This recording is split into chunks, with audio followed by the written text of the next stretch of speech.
Buongiorno, buonasera o buon pomeriggio, dipende ovviamente da quale parte del mondo sei, e bentornato e bentornata sul nostro canale dopo quasi 3 settimane di pausa, o se questa è la prima volta che guardi un nostro video, benvenuto e benvenuta sul canale YouTube di Lernilango.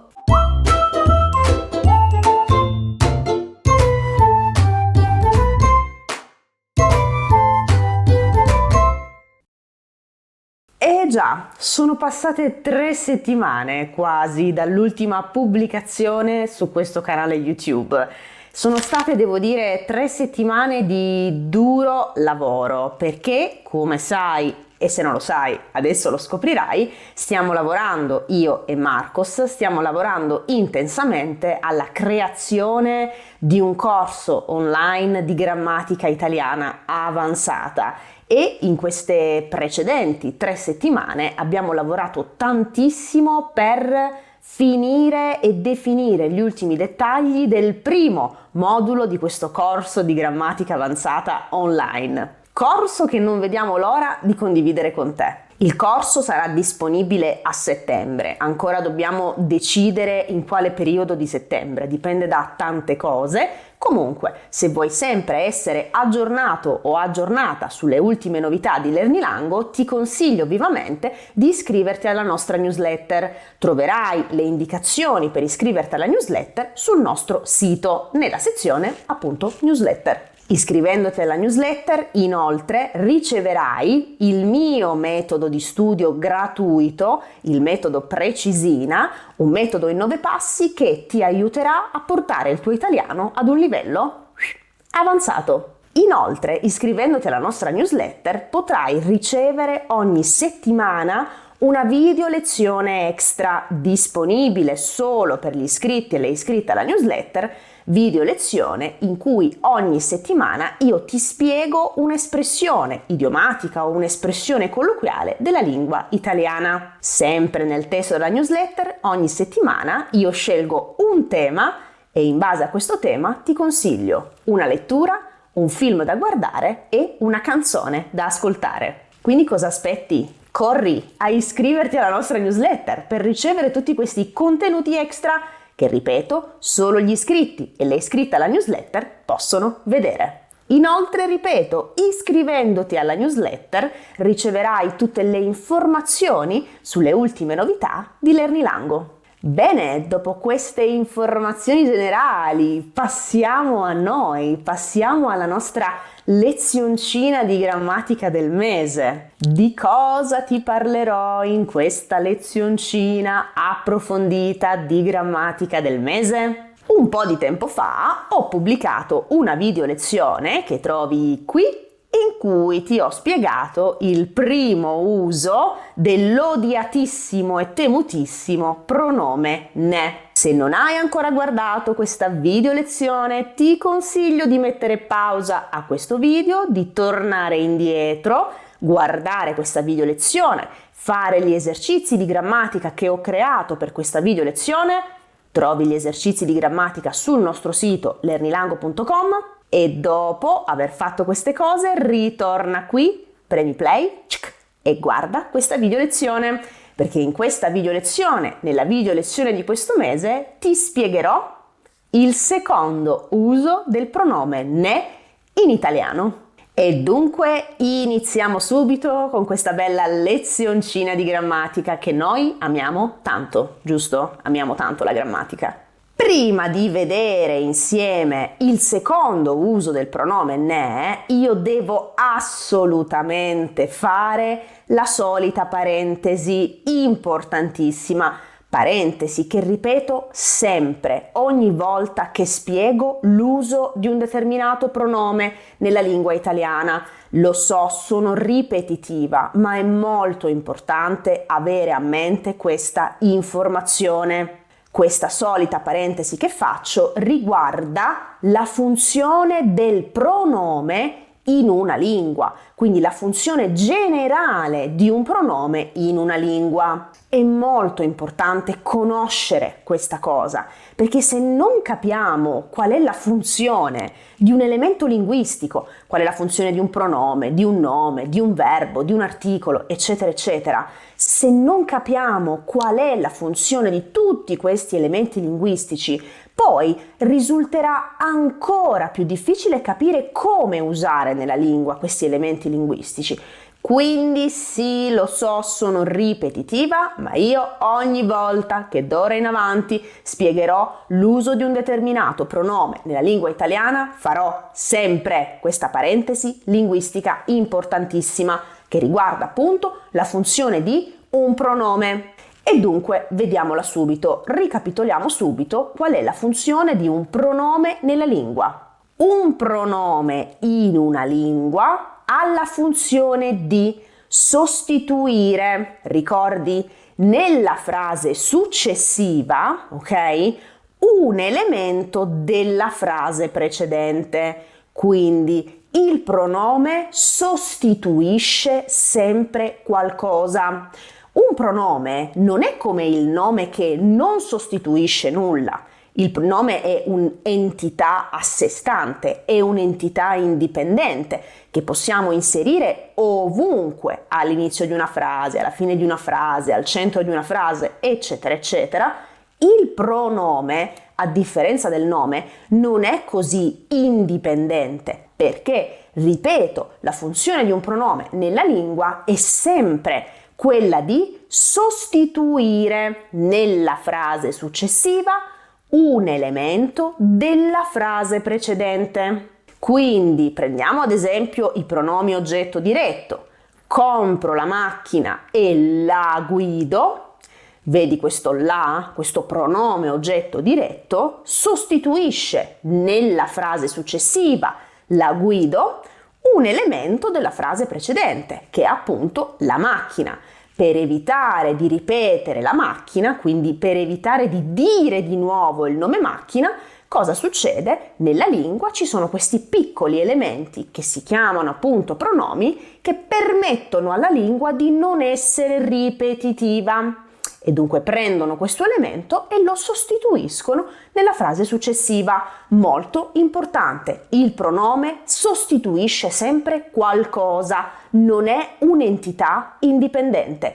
Ricordalo sempre, d'ora in avanti. E dunque abbiamo visto nella video lezione dedicata al primo uso del ne che il ne, come tutti gli altri pronomi, sostituisce nella frase successiva un elemento della frase precedente. Per quanto riguarda il primo uso, brevemente, per approfondire questo concetto ti consiglio di andare a guardare la video lezione dedicata a questo argomento. Per riassumere brevemente, il primo uso di ne è chiamato ne partitivo. Il ne nella frase successiva, brevemente, sostituisce una parte di un elemento della frase precedente. Se io uso il pronome oggetto diretto, prendo la torta e la mangio, con questo oggetto diretto la, io sto sostituendo l'intera torta.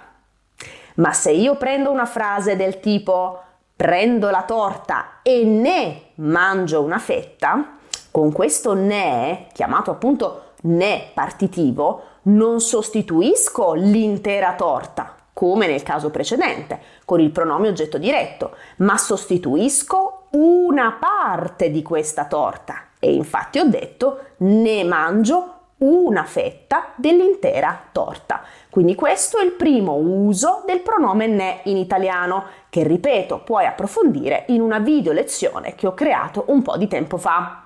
Oggi vediamo dunque il secondo uso del pronome ne, secondo uso che chiamo ne di argomento.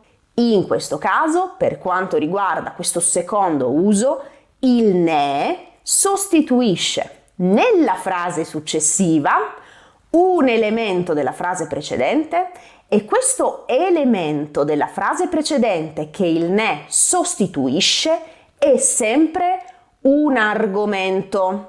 Per capire meglio questo concetto di argomento, guarda queste semplici frasi.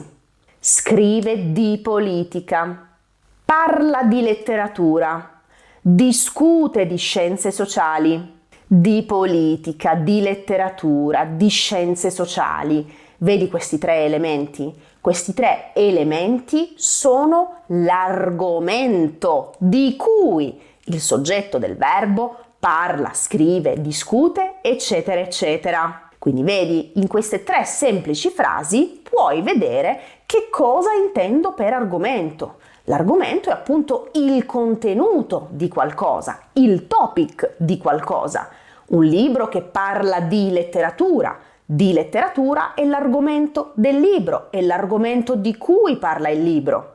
Quindi vedi, in queste semplici frasi ti ho mostrato che cosa intendiamo, che cosa si intende per argomento in una lingua. L'argomento è il contenuto di qualcosa, il contenuto di un libro, di una discussione, di un dialogo, di una conferenza, di un monologo, eccetera, eccetera. Il contenuto è il topic di qualcosa. Lo scrittore scrive della Seconda Guerra Mondiale.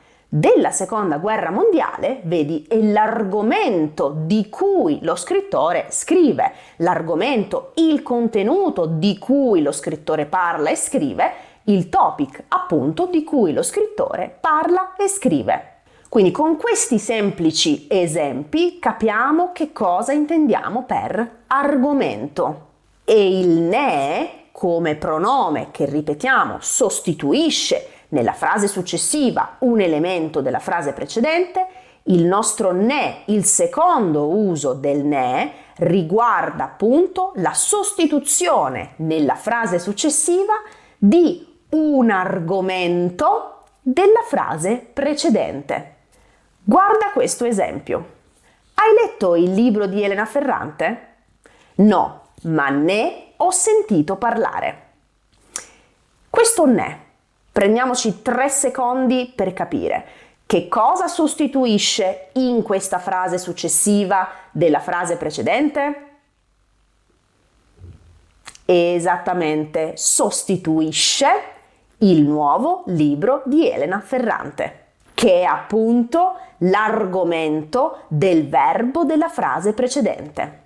In questa frase, no, ma ne ho sentito parlare, il nostro ne ha come il significato di questo argomento. Se noi togliamo il ne e sostituiamo il ne con un'altra parola per capire bene che cosa significa in questo contesto il ne, che cosa sostituisce, noi potremmo riscrivere questa seconda frase in questo modo. No, ma ho sentito parlare di questo argomento. Vedi, di questo argomento è appunto il significato del nostro ne, pronome, ripetiamo, di argomento. Ripeto, invece che nella frase successiva ripetere no, ma ho sentito parlare del libro di Elena Ferrante, no, ma ho sentito parlare di questo argomento. Vedi, invece che ripetere questi 2 elementi nella frase successiva, noi utilizziamo il ne di argomento, che è appunto un modo per rendere la lingua meno ripetitiva e più sintetica. Conosci la storia italiana? No, ma ne parla Barbero nei suoi podcast. Vedi in questo caso? Anche in questo caso il nostro ne sostituisce un argomento della frase precedente, e cioè la storia italiana. Quindi, invece che dire no, ma Barbero parla della storia italiana nei suoi podcast, invece che dire di nuovo, ripetere della storia italiana in questa frase successiva, cosa facciamo noi? Utilizziamo il pronome ne, che sostituisce, ripeto, un argomento della frase precedente. Di solito, con questo secondo uso del ne, noi troviamo spesso verbi come parlare, scrivere, discutere, argomentare, sentire. Quindi vedi tutti i verbi che in generale nella lingua italiana introducono un argomento. Conosci Mario Draghi? No, ma ne sento spesso parlare alla radio. Vedi anche qui? Sento spesso parlare alla radio di questo argomento, cioè di Mario Draghi. Ho letto della nuova missione spaziale. Ah sì, ne ha parlato anche il telegiornale. Ne significa di questo argomento. Qual è l'argomento che sostituisce il ne in questo caso? Della missione spaziale. Quindi per non ripetere della missione spaziale, cosa facciamo noi? Utilizziamo il pronome ne, pronome di argomento. Quindi ripetiamo, questo secondo uso del pronome ne è chiamato ne di argomento. Il ne, infatti, nella frase successiva sostituisce un argomento della frase precedente, per evitare appunto di ripetere questo argomento, per evitare appunto che la lingua suoni ripetitiva. Di solito troviamo questo secondo uso di ne con verbi italiani che di solito introducono un argomento. Quindi adesso che abbiamo finito questa lezioncina sul secondo uso di ne, ti consiglio vivamente di fare gli esercizi che ho creato per te e che troverai sul nostro sito lernilango.com. In questi esercizi che ho creato sul secondo uso del ne troverai tantissimi altri verbi che nella lingua italiana di solito introducono un argomento. Questi esercizi ti aiuteranno da un lato a fissare questo secondo uso del ne, dall'altro appunto a conoscere più verbi italiani che introducono, ripeto, di solito degli argomenti. Come sempre, se hai delle domande su questo argomento, io sono qui, non esitare a chiedere. Ricorda, non esistono domande stupide, mai, ok? Tutte le domande sono domande importanti. Se hai dei dubbi o delle domande, scrivi nei commenti. Noi ci vediamo il prossimo mese con una nuova lezioncina di grammatica. Ti ringrazio per il tuo ascolto, sono contenta che abbiamo ricominciato a studiare l'italiano. Buona giornata, serata, pomeriggio, dipende ovviamente da quale parte del mondo sei. Ciao e alla prossima!